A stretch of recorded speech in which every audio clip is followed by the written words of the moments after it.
Assalamu alaikum wa rahmatullahi wa barakatuhu. If you'd like any of your Ramadan related questions answered this month, you can email us at questions@amau.org. وأقول في القرآن ما جاءت به آياته فهو الكريم المنزال وأقول قال الله جل جلاله والمصطفى الهادي ولا أتأول. The question we're going to answer today is as follows. My brother is sick and we fear this may be his last Ramadan. What are the best things for him to do to get near to Allah in this month? Alhamdulillahi Rabbil Alameen wa salatu wa salam ala abdillahi wa rasulih Nabiyyina Muhammad wa ala alihi wa sahbihi ajma'in. I'd like to start by asking Allah subhanahu wa ta'ala, Allahumma rabban nas adhib al-ba's, ishfi wa anta shafi, la shifaa illa shifa'uk, shifa'an la yughadiru saqama. O Allah, Lord of mankind, make this sickness go away, cure, and you are the curer. There is no cure except your cure, a cure that leaves no sickness. And I would also like to advise the family of the brother in question about a hadith that is narrated from Abdullah ibn Abbas radiyallahu anhuma عن النبي صلى الله عليه وسلم أنه قال من عاد مريضا لم يحضر أجله فقال عنده 7 مرار أسأل الله العظيم رب العرش العظيم أن يشفيك إلا عفاه الله من ذلك المرض. Said that whoever visits a sick person and that sick person hasn't yet reached their end, and it hasn't yet been decreed that they will pass away from that sickness, and they say when they are with them 7 times, I ask Allah, As'alullah al-Azim, Rabb al-Arsh al-Azim an yashfi'ak. I ask Allah, the most great Lord of the great throne, to cure you, except that Allah will cure that person from that sickness. So this is from the etiquettes that we would advise the family, that when you visit this particular brother, may Allah Azza wa Jal give him shifa and la yughadiru saqama, a shifa that doesn't leave any sickness behind, that they should say 7 times, As'alullah al-Azim, Rabb al-Arsh al-Azim an yashfiyak. And they should put their trust in Allah subhanahu wa ta'ala, and they should hope for his shifa, for his cure to come. And I would also advise the sick person, and I would also advise their family from the hadith of our mother Aisha radiyallahu anha, and the hadith is in al-Bukhari and Muslim, that she said, أن رسول الله صلى الله عليه وسلم كان إذا اشتكى نفث على نفسه بالمعوذات ومسح عنه بيده. The Prophet ﷺ, when he became sick, he would blow the mu'awwidhat. قل أعوذ برب الفلق, قل أعوذ برب الناس. In some of the narrations, قل هو الله أحد. He would blow into his hands like this. He would recite them and blow, and then he would wipe over himself.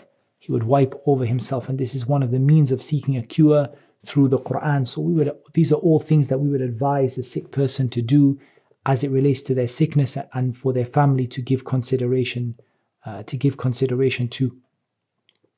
And I also think it's appropriate with a question like this that a person reflects upon the statement of Allah Azza wa Jal, وَاعْبُدْ رَبَّكَ حَتَّى يَأْتِيَكَ الْيَقِينَ.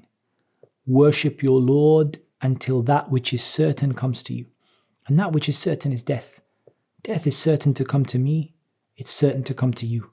And there is no guarantee that I will live longer than the brother that is mentioned in that question. Subhanallah. How wonderful is it that Allah reminds us of what will happen to us. That Allah Azza wa Jal reminds His servant that His servant is going to die. That is something that all of us, a reality we all need to understand. And none of us want to be from those people who we are seized suddenly and we never had any chance to turn back to Allah, and we didn't have any chance to repent. So a person should not feel sad when they receive some news like that, but they should see the opportunity that Allah Azza wa Jal has reminded you that you have to make changes and do actions and worship Allah Azza wa Jal and repent and turn to Him. And Allah has reminded you of what will happen to every single person. And it's also true that the sick person should be happy and should be content.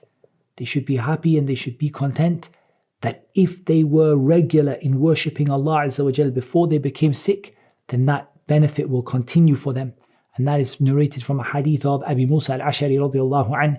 The Messenger of Allah sallallahu alayhi wa sallam said, إذا مرض العبد أو سافر كتب الله تعالى له من الأجر مثل ما كان يعمل صحيحا مقيما. The hadith is in Bukhari and others, that if a person becomes sick or they travel, Allah Azza wa Jal will write for them the rewards as the same as what they used to do when they were healthy and resident. So inshallah ta'ala, there are so many reasons to take hope and to feel confidence, and inshallah to be ready to take the opportunity that Allah subhanahu wa ta'ala has given you in relation to this sickness. And Ramadan is a particular opportunity for this, and it was a beautiful the way the question was worded about asking that if this is the person's last Ramadan, what advice would we give to them? Ramadan is a huge opportunity. Abi Hurairah narrated from the Messenger of Allah sallallahu alaihi wasallam that he said, إذا كان أول ليلة من شهر رمضان صفدت الشياطين ومردت الجن وغلقت أبواب النار فلم يفتح منها باب. He said that when the first night of Ramadan comes, the shayateen and the obstinate devils among the jinn are chained up, and the doors of the fire are closed, and not a single gate is open.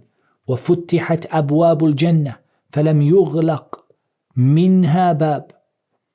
The doors of paradise are wide open, and not a single door of them is closed.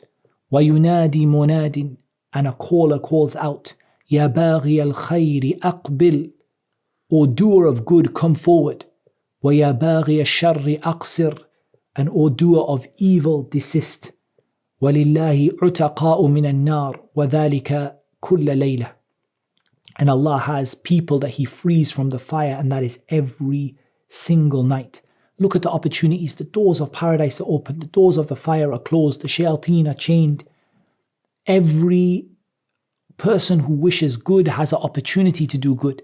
And everyone who wishes evil has an opportunity to stop and desist. And Allah Azza wa Jal frees people from the fire in this month every single night from the nights of Ramadan. So we want the person to appreciate the huge opportunity that they have in this month of Ramadan. And as for the deeds that the person should be doing in this month, or the deeds that we would recommend in this month, and in reality this is a question that would benefit every Muslim, because ultimately all of us should behave as though this is our last Ramadan. All of us should feel as though this is our last Ramadan. So what specific advice? First of all, generally speaking, I would always advise that the acts of worship that Allah Azza wa Jalla has made easy for you, and what Allah subhanahu wa ta'ala has opened your heart to be able to do with ease, you should continue those and keep them going, because they are from the most beloved of the deeds to Allah subhanahu wa ta'ala, those regular, consistent deeds that Allah subhanahu wa ta'ala has given you the ability to do. But as for what it relates in the month of Ramadan, then I would recommend that you go through the Daily Droplets series that we have within Madrasatul Umariyah, and there are benefits mentioning deeds and actions that are specific to Ramadan. Ramadan is the month of forgiveness and so on. Lots of different things in there that you can take, and inshallah from the courses that we've put up on Madrasatul Umariyah this Ramadan, where you can inshallah benefit. But I'm just going to summarize them for you in 4 or perhaps 5 points. The first one is taking yourself to account, and al-istighfar and at-tawbah. This is from the best things that a person can do in Ramadan. Ya ayyuhalladhina amanu ittaqullaha wal tanzur nafsum ma qaddamat lighad. O you who believe, have taqwa of Allah, and let every one of you look at what you put forward for tomorrow. Let the person look at this. Let the person take themselves to account, look at their deeds, and make themselves accountable before Allah takes them to account. And make istighfar and tawbah, turn back to Allah Azza wa Jal. This is the month of forgiveness, a month where there are a multitude of opportunities for forgiveness and tawbah. And this is from the most important things. From the things that a person should be careful of in Ramadan, if they are able, is the fasting and the salah. If they're too sick to be able to fast and it's not hope that they will get better, then the person can feed the poor people half a sa', as we've mentioned in some of the other questions in the other videos. There's a question on the topic of sickness that I had answered previously, so you can refer to that in a bit more detail. And fasting and the prayer are extremely important because the Prophet ﷺ told us, "Man sama Ramadana imanan wa ihtisaba, ghufira lahu ma taqaddama min dhanbi." Whoever fasts the month of Ramadan with iman and hoping in the reward of Allah, then their sins in this month will be, or all their sins that they had done previously will be forgiven. And likewise, the standing in the prayer. من قام ليلة القدر إيمانا واحتسابا غفر له ما تقدم من ذنبه. Whoever stands the night of Al-Qadr with iman and ihtisab, iman and hoping in the reward of Allah, they will have their sins forgiven. And Laylatul Qadr is a wonderful opportunity. Until now, while this video is coming out, we haven't gone into the last 10 days of Ramadan. There is an opportunity still there for you to look for Laylatul Qadr in whatever way you can do according to your health, to look for Laylatul Qadr. That is a night in which it is better than 1,000 months. Laylatul Qadri khayrun min alfi shahr. It's better than 1,000 months. That's better than 83 years and so many months of worship. SubhanAllah, a lifetime's worth of worship you can do in one night. And we don't know when Laylatul Qadr is, and you shouldn't be fooled by the people who they only go out on one night. Rather look for it in all of the 10 nights of Ramadan, because sometimes the odd night can become even and the even night can become odd. So you should look for it in all of the last 10 nights of Ramadan in the hope that you will get 83 years worth of worship in a single night. From the things I would highly recommend is the recitation of the Quran, thinking about it and remembering Allah Azza wa Jal. This is the month of the Quran, the month in which the Prophet ﷺ used to revise the Quran with Jibreel. So reciting the Quran, thinking about it, reflecting upon it, remembering Allah subhanahu wa ta'ala. And Ramadan is the month of dua.